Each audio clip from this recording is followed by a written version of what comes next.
केंद्रीय वाणिज्य व उद्योग मंत्री सोम प्रकाश ने प्रदेश के सिरमौर जिला के पांवटा साहिब में विकसित भारत संकल्प यात्रा के तहत आयोजित कार्यक्रम में हिस्सा लिया। पांवटा साहिब पहुंचने पर केंद्रीय मंत्री का स्थानीय लोगों द्वारा जोरदार स्वागत किया गया। कार्यक्रम के दौरान यहां लोगों को केंद्र सरकार की योजनाओं के बारे में जानकारी दी गई, तो वहीं इस कार्यक्रम में बड़ी संख्या में केंद्रीय योजनाओं का लाभ उठा चुके लाभार्थी भी पहुंचे। केंद्रीय मंत्री सोम प्रकाश ने कहा, विकसित भारत संकल्प यात्रा का मुख्य उद्देश्य लोगों को केंद्र सरकार की योजनाओं के बारे में जानकारी उपलब्ध करवाना है, ताकि लोग केंद्र सरकार द्वारा चलाई जा रही योजनाओं का लाभ उठा सके। केंद्रीय मंत्री ने कहा कि देश 2047 तक विकसित राष्ट्र बने, इसके लिए लगातार केंद्र सरकार प्रयासरत है। उन्होंने कहा कि देश के सभी नागरिकों को इस दिशा में अपनी भागीदारी सुनिश्चित करनी चाहिए। सेंट्रल स्पॉन्सर्ड स्कीमां दा जानकारी होवे जो उनका फ़ायदा ले सके, जिन्होंने फ़ायदा नहीं लिया उनको प्रेरित करके इसका फ़ायदा लें और देश 2047 तक विकसित भारत बने और सभी लोग इसको अपने जो नागरिक हैं, जो यहाँ के शहरी हैं, अपना अपना फर्ज निभाएं, देश को विकसित राष्ट्र बनाने के लिए योगदान डालें।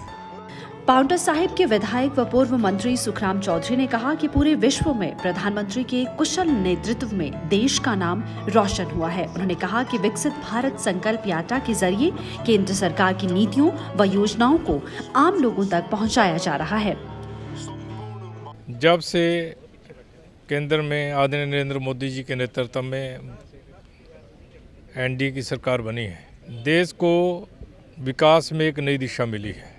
आज विकसित भारत संकल्प यात्रा के माध्यम से जगह जगह जाकर उनकी नीतियों को, उनकी योजनाओं को लोगों को उनका बताने का प्रयास किया जा रहा है और आदरणीय नरेंद्र मोदी जी के नेतृत्व में देश बहुत आगे बढ़ रहा है, विकास हो रहा है, आर्थिक रूप से देश बहुत मजबूत हो रहा है।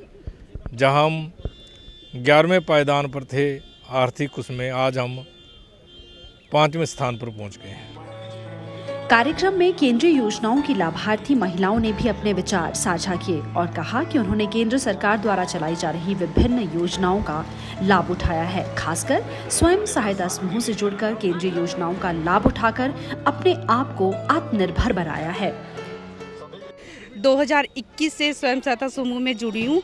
इसमें हमने बहुत सारे काम किए। सिलाई का मैं काम करती हूँ, इससे 10,000 मैंने लोन लिया था और इससे सिलाई का काम करती हूँ। फिर यहाँ पे ट्रेनिंग भी हुई थी जूट के बैगों की, उससे भी हमें बहुत सारा लाभ हुआ है।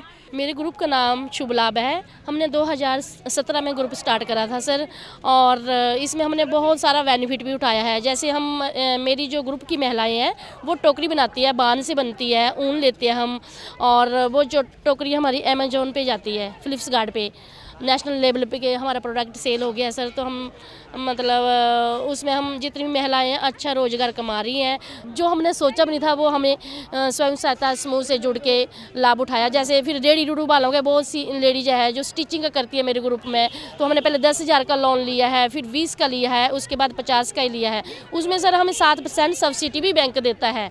हमारा ग्रुप आशीर्वाद है और केंद्र सरकार ने हमें लोन पास किया है 10,000 का, 20,000 का और 50,000 का सर, जिसे हमने अपना काम भी किया है। सब हम काम करते हैं और अभी हमें ईडीपी की वो भी हुई थी, हमारी ट्रेनिंग भी हुई थी, उसमें भी हमने जूट के बैग भी बनाए हैं और ये टोकरी भी बनाई है, टोकरी वगैरह, बास्केट वगैरह, वो हमने सेल भी करते हैं सर हम।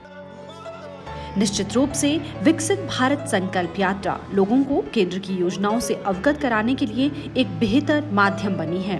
साथ ही यात्रा के जरिए केंद्र सरकार को लाभार्थियों की फीडबैक भी मिल रही है, जो भविष्य में योजनाओं को और बेहतर बनाने में मदद करेगी। डीडी न्यूज़ के लिए नाहन से सतीश शर्मा की रिपोर्ट।